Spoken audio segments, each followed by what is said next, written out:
আমরা ঢাকা বিশ্ববিদ্যালয় নির্বাচনের আগে বলেছিল যে শিবির দাঁড়াইছে আর কি, দাঁড়াইছে, ভোট পাবে না তারা। এরপরে বলছে শিবিরকে মেয়েরা ভোট দেবে না। তারপর বলছে অনাবাসিক শিক্ষার্থীরা শিবিরকে ভোট দেবে না। তারপর বলছে যে বিপিপদে কে জিতবে, 1, 2, 3, 4, 5 নাম্বারও শিবিরের নাম বলে না।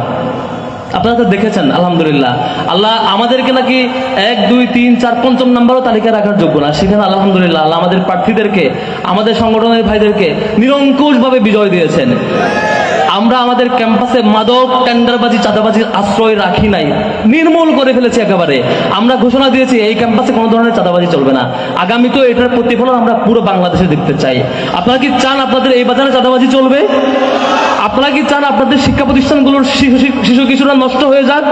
আপনারা কি চান আবার আপনার চোখের সামনে যুবকরা, তরুণরা, কিশোররা ভুল পথে পা বাড়াবে আর এই এলাকার এমপি মন্ত্রী সেখানে আশকারা দিবে?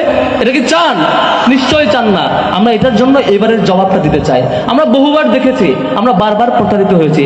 আমরা প্রতারিত হয়েছি যে আমরা আসলে আমাদের ইতিহাস, যে সোনার ইতিহাস বলে, সে সোনার ইতিহাস কি বলে?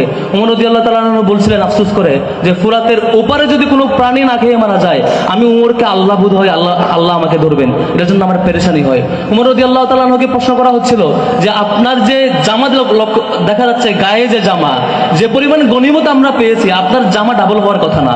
ওমর রাদিয়াল্লাহু তাআলা আনহু সেই মিম্বারে দাঁড়িয়ে তাকে জবাব দিতে হচ্ছে যে এই জামাটা আমার এবং আমার ফ্যামিলি মেম্বার দুজনের জামা, প্রাপ্ত জামা একসাথে সিলাইতে হয়েছে, সেই দুই জামা একত্রিত করে, এবং তার সন্তান আবার সার্টিফাই করছে যে এই জামাটা ওনার একার না, আমার দুজনেরটা একসাথে তিনি গায়ে দিয়েছেন।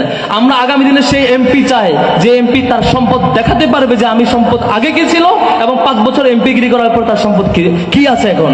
এই দেখানোর সৎসাহস যে এমপির থাকবে না, যে এমপি অগোচরে চাঁদাবাজি করবে, যে এমপি অগোচরে সম্পদ লুটপাট করবে, সে মানুষকে আমরা কখনো এমপি নির্বাচিত করব না।